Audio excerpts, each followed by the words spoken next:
కేవలం 7,999 up to 10 kgs వరకు బరువు తగ్గి అధిక బరువు నుంచి వచ్చే ప్రధాన సమస్యలను దూరం చేసుకోండి.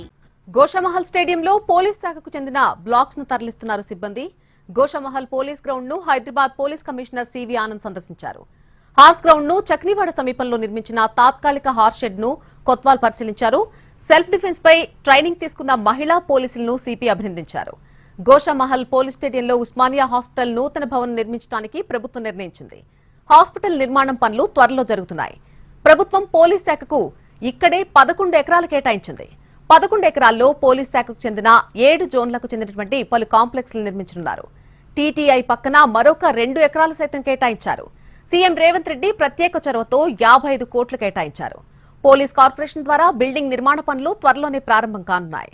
గోషామహల్ పోలీస్ స్టేడియంలో ఉన్నటువంటి పోలీస్ శాఖకు చెందిన అన్ని విభాగాలను తరలించారు. ఉస్మానియా హాస్పిటల్ నూతనంగా నిర్మిస్తున్నటువంటి వైద్య శాఖకు ఖాళీ స్థలాన్ని అప్పగించారు పోలీసులు.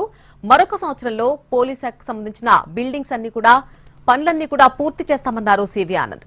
ఇక ఇటీవలే గోషామహల్ పోలీస్ స్టేడియంలో Swift women action police team శిక్షణ తీసుకున్నారు. ఏదో ఒక చోట ధర్నాలు ఆందోళనలో మహిళా ఉద్యమాలు జరుగుతూ ఉంటాయి. గత అనుభవాలను దృష్టిలో ఉంచుకుని మహిళా Swift women police action team ను అందుబాటులోకి తెచ్చారు పోలీసులు. మహిళలు ధర్నాలు ఆందోళనలు చేసినప్పుడు వారిని సేఫ్ గా తరలించడానికి ఈ మహిళా పోలీసుల ప్లాటూన్ అందుబాటులోకి వచ్చింది. గోషామహల్ పోలీస్ స్టేడియంలో ఈ టీం తీసుకున్నటువంటి శిక్షణ పనితీరును సిపి పరిశీలించి అభినందించారు. మొదటి టీంలో 35 మందితో ఈ స్విఫ్ట్ విమెన్ యాక్షన్ టీం సిద్ధం చేశామన్నారు సిపి సివి ఆనంద్.